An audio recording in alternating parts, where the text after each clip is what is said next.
For more on the war in Ukraine, CBS News national security correspondent David Martin joins us now from the Pentagon. Hi, David. Thanks for joining us. We're nearly 2 weeks into this conflict, and the Pentagon initially predicted that things would be over much quicker for the Ukrainians. They said that the Russian military might be able to take Kyiv in just a few days. So what has the weaknesses of the Russian military told the world about the Russian capability?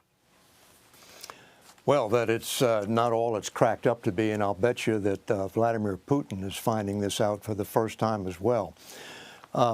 That was actually not an American prediction that Kyiv would fall in 2 days and the rest of the country in 2 weeks. That was the battle plan that the Russian military sold to Putin and that the U.S. somehow got hold of. But they have proved very inept at land warfare. There have been cases in which entire columns of tanks have simply run out of gas, and we've seen those satellite photos of that resupply convoy strung out along a road for 40 miles with unable to go forward, unable to go backward. But it's more than just resupply. The Russians are not very good, it turns out, at coordinating their air and ground operations. So instead of concentrating all your firepower at the point of attack, they are just attacking in piecemeal, and the Ukrainians are able to beat them back. And finally, the Russians appear not willing to take risks. When they see an opening, or at least what looks like an opening to U.S. officials, they just don't go for it. They sit there and hunker down and wait for reinforcements, and the result is that they just are in this grinding warfare. But after saying all that, I have to point out that a senior defense official said today that Russia still retains 95% of its combat power. So this may be a stalled force, but it's not a spent force. With that in mind, David, so the New York Times reported that the U.S. and NATO allies supplied Ukraine with 17,000 anti-tank weapons. What are you hearing about that, and what kind of difference they might be making on the battlefield?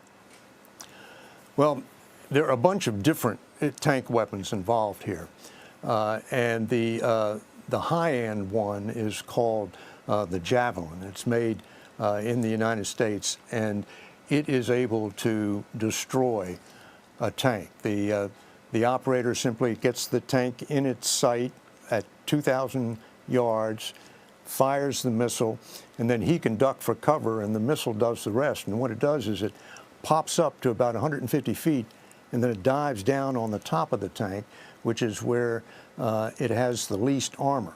Now, there are lots of other anti-tank weapons out there that can't destroy a tank, but they can disable it by, say, knocking off a tread. And when the Russian tank crew comes out to try and find out what the problem is, then they expose themselves to gunfire by the Ukrainians. David, there's a lot of confusion today around this Polish plan to supply the Ukrainians with fighter jets. What's the latest, and are we talking about enough jets to really change the dynamic in the skies above Ukraine?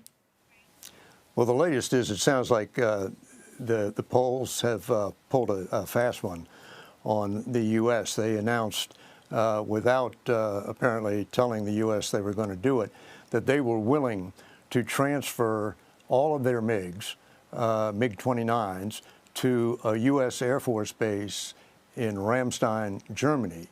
And the plan apparently would be for Ukrainian pilots then go to Germany to this U.S. base, pick up the MiGs, and fly them back into Ukraine. You know, that comes awfully close to military intervention by the U.S., and it's a tough decision to make. I mean, Ukraine obviously could use the MiGs. Its pilots know how to fly MiG-29s, and control of the airspace over Ukraine will be critical to determining the outcome of the battle on the ground.